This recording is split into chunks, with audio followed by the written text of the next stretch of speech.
अस्सलाम वालेकुम नाजरीन, इस एपिसोड के आगाज में हम देखते हैं कि फातिमा खातून महल में आगे बढ़ते हुए उरहान साहब की उस बात को याद करती है जब उन्होंने पूछा था क्या तुम अपने भाई से कुछ छुपा रही हो मेरी बहन। और फिर फातिमा कहती अगर आपने मेरा वो राज सुन लिया जो मैं छुपा रही हूँ तो क्या आप दोबारा मेरा चेहरा देखेंगे भाई। मैं अपना राज अपनी बहन तक को नहीं बता पा रही जो मेरे सबसे करीब है, तो आपको कैसे बताऊं। इसी दौरान यगीत वहाँ आ जाता है और कहता है फातिमा मैं तुम्हें ही ढूंढ रहा था, क्या आज तुम मेरे साथ बाजार चलोगी ताकि हम अपने बाकी सामान को भी मुकम्मल कर लें और हमारी शादी में मजीद ताखिर ना हो। तो फातिमा कहती यगीत साहब मेरी एक जिम्मेदारी है। यगीत कहता फातिमा तुम अब भी मुझे साहब कहकर पुकारती हो और मैं देख रहा हूँ कि तुम बिल्कुल नहीं मुस्कुराती। मेरी बात सुनो, अगर तुम्हें कोई मसला है तो मुझे बता सकती हो, तुम ये जानती हो है ना। इस दौरान फ्लादियुस चेहरा छुपाए वहाँ आ जाता है और उनकी बातें सुनने लग जाता है। फातिमा कहती है मुझे जाना होगा, मेरा काम बहुत अहम है, और जाने लगती है तो यगीत फातिमा का बाजू पकड़ने लगता है तो फातिमा अपना बाजू पीछे कर लेती है और कहती खबरदार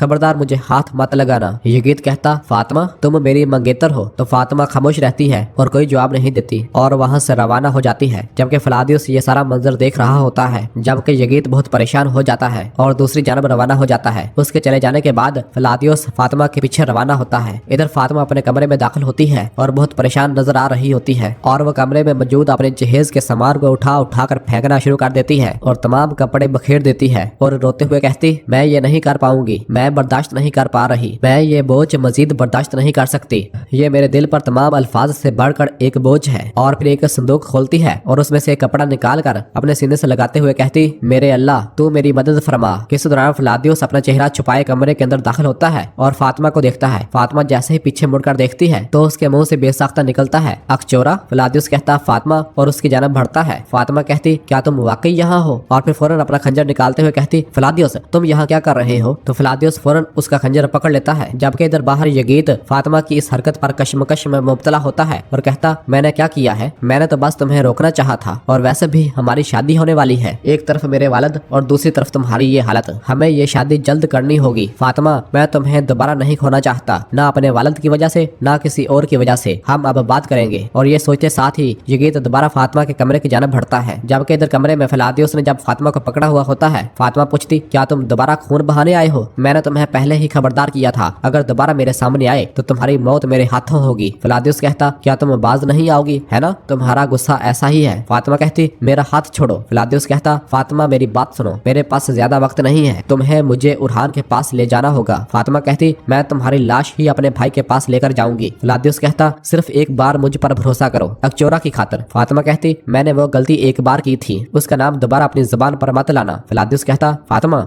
अकचोरा भी मैं हूँ और फ्लादियुस भी, आज तुम्हें मुझ पर भरोसा करना होगा, जो मैं कहूँगा वो बहुत अहम है, मुझे अपने भाई के पास ले चलो। तो फातिमा कहती तुम एक गद्दार की तरह छुपकर महल में दाखिल हुए हो, मैं तुम पर कभी भरोसा नहीं कर सकती। फ्लादियुस कहता अगर मैं दरवाजे से आता तो वो मुझे मार देते, है ना, और मैं उस वाहिद शख्स के पास आया हूँ जो मेरी बात सुन सकता है, यानी तुम्हारे पास। फातिमा मुझे उरहान के पास ले चलो। फातिमा अपने आप को छुड़वाते हुए कहती फ्लादियुस मैंने कहा मेरा हाथ छोड़ो। फ्लादियुस कहता फातिमा खुदा के लिए मुझे अपने भाई के पास ले चलो। यगीत जैसे ही फातिमा के कमरे के नजदीक पहुंचता है तो उसे अंदर से आवाजें सुनाई देती हैं। फातिमा कह रही होती है मैंने कहा मेरा हाथ छोड़ दो फ्लादियुस। फ्लादियुस कह रहा होता है मैं ये कह रहा हूँ कि ये बहुत अहम है। ये सुनकर यगीत कहता फ्लादियुस, और फौरन कमरे के अंदर दाखिल होता है और भागता हुआ फ्लादियुस पर हल्ला बोल देता है और उसे जोरदार मुक्का मारता है। तो फ्लादियुस यगीत को पकड़ लेता है और दोनों एक दूसरे से गुत्था गुत्था होना शुरू हो जाते हैं। किसी दौरान फातिमा एक जग उठाती है और पीछे से फ्लादियुस के सर पर दे मारती है तो फ्लादियुस जमीन पर जा गिरता है और बेहोश हो जाता है। और फिर फातिमा फ्लादियुस का खंजर निकालते हुए कहती मेरे पास और कोई रास्ता नहीं था। और फिर यगीत अपना खंजर निकालता है और कहता है ये मामला आज यहीं खत्म होगा, और फ्लादियुस को मारने ही लगता है। फातिमा कहती तुम क्या करने वाले हो, हम इसे भाई के पास लेकर जाएंगे। यगीत कहता फातिमा आज ये यहीं मरेगा, हट जाओ, और दोबारा मारने लगता है। तो फातिमा यगीत की गर्दन पर अपना खंजर रख देती है और कहती है यगीत मैंने कहा ये जिंदा रहेगा, इसकी जान सिर्फ हमारे सुल्तान ही लेंगे, पीछे हट जाओ। और फिर फातिमा सिपाहियों को आवाज देती है तो सिपाही कमरे के अंदर दाखिल होते हैं। फातिमा उनसे कहती इसे उठाओ, हम इसे अपने सुल्तान के पास ले जाएंगे, और सिपाही फ्लादियुस को पकड़कर वहां से ले जाते हैं, इसे जंजीरों में जकड़ दो। और फिर फातिमा भी वहां से रवाना हो जाती है, जबकि इधर मरकजी कमरे में शाहीन शाह साहब सुल्तान से कहते हैं मेरे सुल्तान हमने सुना है कि दमीर खान साहब गुस्से में महल में आए थे, इंशाल्लाह खैर ही होगी। सुल्तान कहते आज हमें मालूम हो जाएगा कि ये खैर है या शर। उनके वालिद यहशी साहब ने हमसे मुज़ाकरात की ख्वाहिश की है ताकि वो हमारी रियासत को तस्लीम कर सकें, और उन्होंने मुझे सरहदों पर मदऊ किया है। जरकुदा कहता जब तक गैमलक में अरितना सरदार की गद्दारी वाज़े नहीं हो जाती तब तक हमें मोहतात रहने की जरूरत है। बुरान कहता क्या ना दमीरहान पर और ना ही इस दूसरे शख्स पर भरोसा किया जा सकता है मेरे सुल्तान। यह सुनकर आउची साहब और शहनशाह साहब की सांसें खुश्क होना शुरू हो जाती हैं और फिर सुल्तान पूछते, शहनशाह साहब आप खामोश क्यों हैं? तो शहनशाह साहब कहते, क्योंकि मैं सरदारान से मुकम्मल इत्तेफाक करता हूँ मेरे सुल्तान, हमें मोहतात रहना होगा। सुल्तान कहते, अगर कराची का बेटा भी गद्दारों में शामिल हुआ तो वो इसी अंजाम से दो चार होंगे जो उन्होंने हमारे लिए सोचा है। और फिर दूसरी जानब हमें दरमियान रियासत दिखाई जाती है जहाँ महल के मरकजी कमरे में महमद साहब मौजूद होते हैं और अपने सिपाही सालम से पूछता, सालम क्या सिपाहियों की कोई खबर है? तो सालम कहता, नहीं जनाब, लेकिन वो पहुंचने ही वाले होंगे। तो महमद कहता है, आह गोंजा, मुझे अब भी समझ नहीं आ रहा। अलाउद्दीन ने मेरी बहन को वर्गलाया, उसने कहा कि उसे मोहब्बत हो गई है और उसने हमारे खानदान के साथ गद्दारी की। मेरी माँ ने आखिरी सांसें उसका नाम लेते हुए गुजारी। मेरी माँ परेशान हाल इस दुनिया से गई। जब तक अलाउद्दीन मार नहीं जाता मुझे सुकून नहीं मिलेगा सालम। सालम कहता, उसका अंजाम करीब ही है जनाब।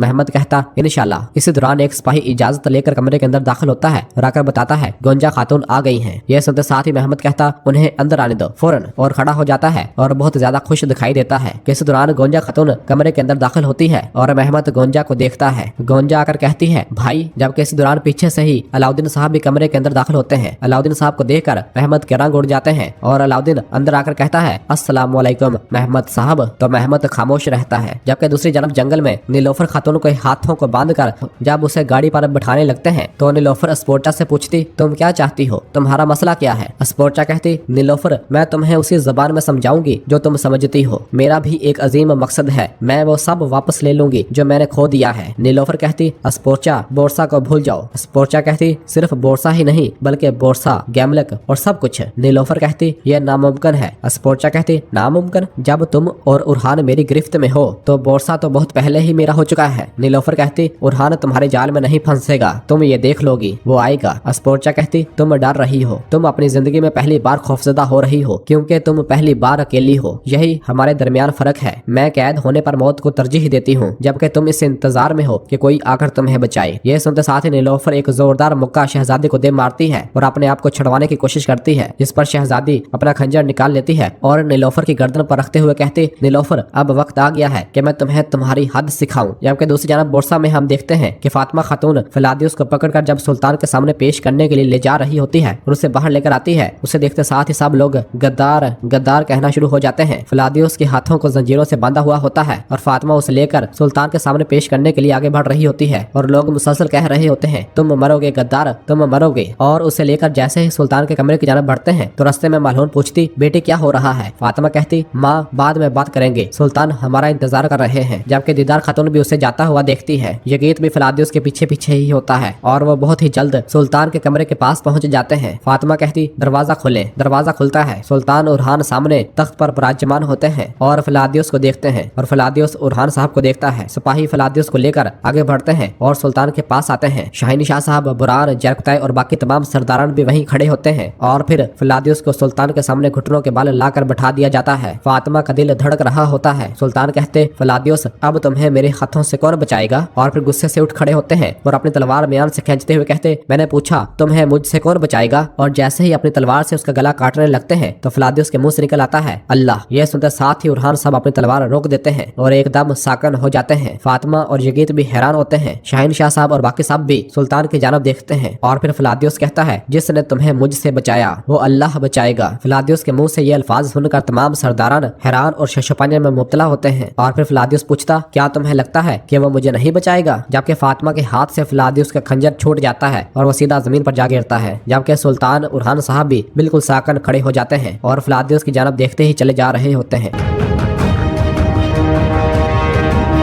और नाजरीन, इसी जगह पर एपिसोड खत्म हो जाती है। कैसी लगी आपको इस एपिसोड की कहानी? कमेंट में अपनी राय का इजहार करें। वीडियो को लाइक कर दें और जिन दोस्तों ने अभी तक चैनल सब्सक्राइब नहीं किया वो जल्दी से चैनल सब्सक्राइब कर दें और बेल आइकन यानी घंटी वाले निशान को भी प्रेस कर दें ताकि आने वाले एपिसोड्स आपको आसानी मिल सके। दुआओं में याद रखें। अल्लाह हाफिज।